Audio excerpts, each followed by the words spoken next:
વાલા ભક્તો, હનુમાન ધામમાં તમે આવો છો, તમે જે માનતા રાખો છો, જે કાંઈ શ્રદ્ધા રાખો છો, બસ એ રાખ્યા પછી એનામાં શ્રદ્ધા ડગવી ન જોઈએ.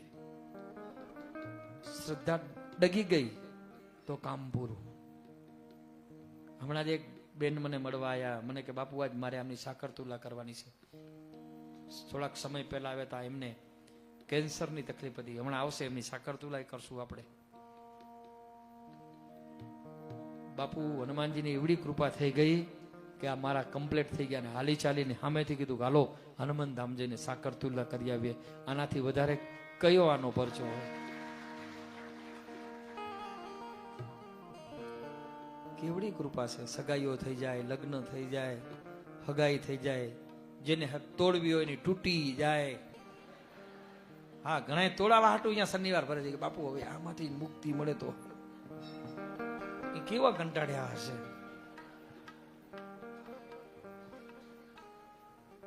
તે એમ થાય કે અમુક કરવા હાટું આવે છે, અમુક તોડાવા હાટું આવે છે.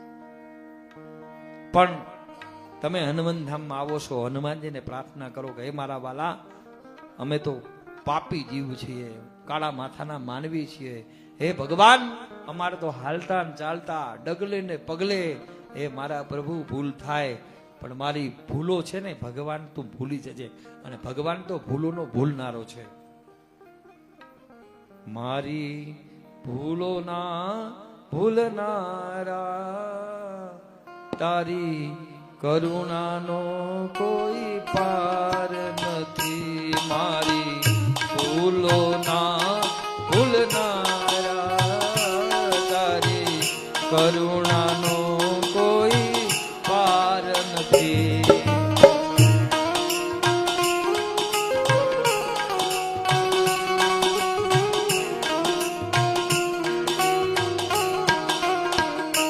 મેં પાપ કર્યા છે એવા, હું ભૂલ્યો તમારી સેવા. હે ભગવાન, હે પરમાત્મા,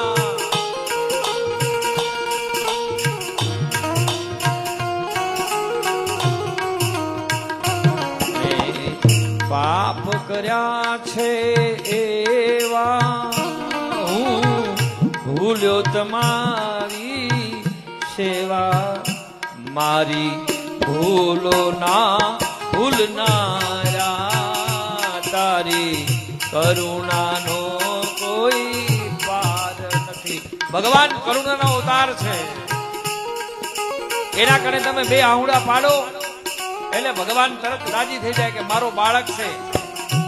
જેમ માં વટતી હોય, ગુસ્સે થઈ હોય અને દીકરાની આંખમાંથી આંસુડા પડે, sorry mummy, I am very sorry, માં તરત દીકરાને બથ ભરી લે, બેટા કાંઈ વાંધો નહીં. મારી ભૂલો ના ભૂલનારા, તારી કરુણાનો કોઈ.